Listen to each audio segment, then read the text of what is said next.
ndabona zishobora kuba zinabishye. Ibi nibyo bitubaho buri munsi twese twakabaye. Iyo ukoze ikizamini cy'akazi wari wizeye kuri butsinde bakaguha ako kazi ariko bikarangira bagahaye undi, aho kugira ngo wemere ko wakabonye kurusha ubushobozi, kenshi uhitamo kwibwira uti kariya kazi nta nubwo kari keza, kwanza banahemba amafaranga make, cyangwa se ukavuga ko abakoresha ibizamini bakoresheje ikimenyane. Ibi twese turabikora. Dissonance cognitive. Iyo abantu bavuze icyo bashakaga batangira kuvuga ko n'ubundi atari byo bashakaga.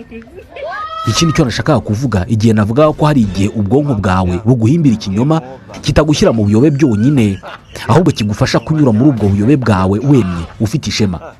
Rimwe na rimwe ibingibi birinda umuntu kwiheba imbere y'abandi n'ubwo imbere muri we aba yashize. Ibi ni ukubura amafaranga yo kugura inyama, ubwonko bwawe bugahita butangira kukumvisha ko n'ubusanzwe inyama atari nziza ku mubiri w'umuntu.